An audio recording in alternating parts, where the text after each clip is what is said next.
Hello and welcome. I hope we're ready to learn some math today. Today we're going to be trying to write down the equation of a parabola using given information, and that given information will be pretty varied. We're going to make sure we understand the words parabola and vertex, and that we're familiar with the quadratic parent function. So the quadratic parent function is the simplest example of a quadratic function, and it is y equals x squared. This is the easiest quadratic. Quadratics will always have an x squared in them somewhere. And here's the graph of the quadratic parent function. Some things we should know about it. It has a vertex at the point 0, 0. That's going to be pretty key. And we'll notice that when we do the operation squaring, it makes this concave up shape. 1 squared, 1 times 1 is 1. When x is 2, 2 times 2 is 4, and that's why the y value is even higher. So we do need to know that the vertex of the quadratic parent function is at 0, 0. And from there, we should know a little bit about transformations. And the transformation form of a quadratic function is y equals a times x minus h squared plus k. And we'll notice that x is being squared just as it was in a parent function. There's just 3 additional parameters going on here. The vertex of a quadratic function in this form is h comma k.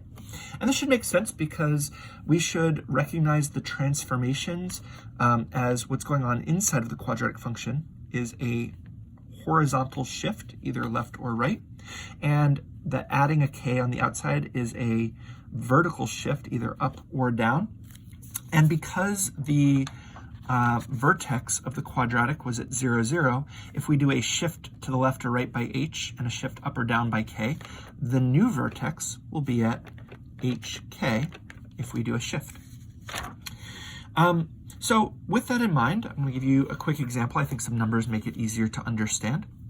We want to write an equation of a parabola that has a vertex at 2, 5. And so instead of having a vertex at 0, 0, the vertex being the point where it turns around, as the parent function did, the new vertex is at 2, 5. And so my equation needs to be shifted, my graph needs to be shifted to the right by 2 and up by 5. This will be x minus 2 squared. This is why we use x minus h squared, is that, remember that a horizontal shift to the right will need to have the opposite sign here, plus 5. And this has a vertex of 2, 5. Now, you may have noticed that I haven't mentioned a yet. Every single parabola that I can put any number here, it doesn't matter what it is, and except for 0, then it wouldn't be a quadratic. I can put almost any number here, and it will still have a vertex at 2, 5 and be a parabola. So this doesn't affect the vertex, but let's talk about what this a does. There are 2 effects the number in front of the x minus h squared has. The first is, if it is a negative number, it will reflect vertically. In other words, it reflects across a horizontal line.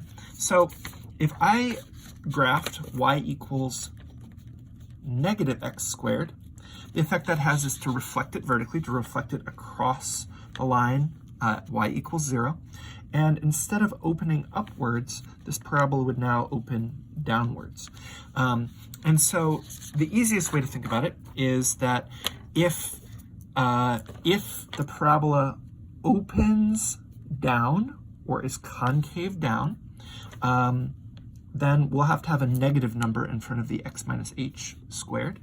So if the parabola opens downward, we will need a negative. The other thing it does is it stretches or compresses compared to the parent function.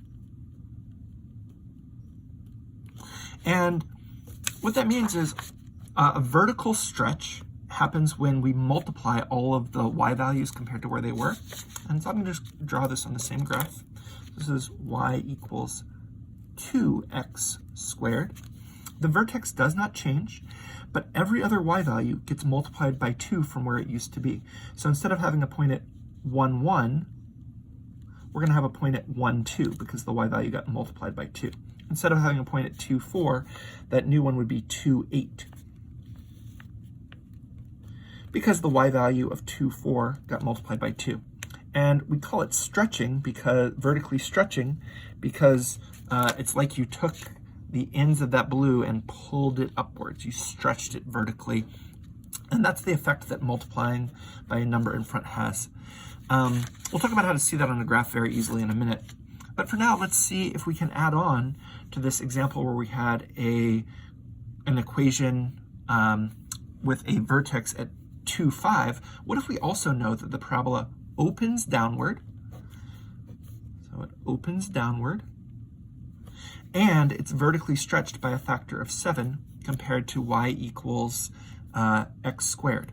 Well, we can write that the equation is still x minus 2 squared plus 5. The vertex has not changed. In order for the parabola to open downward, we need a negative, and it got stretched by a factor of 7. So all of these y values will get multiplied by negative 7. The negative will reflect it across the x-axis. It'll reflect it vertically. And the 7 will stretch it compared to the parent function.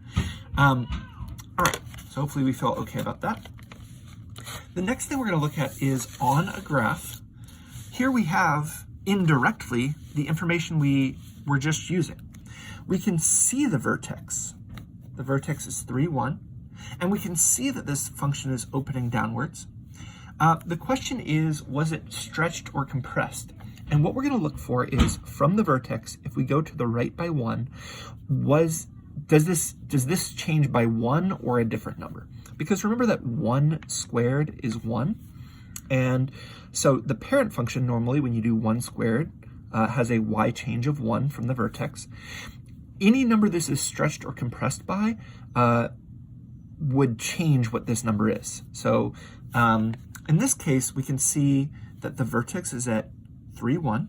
So the equation is going to be y equals, I'm going to start with this part, the h and the k.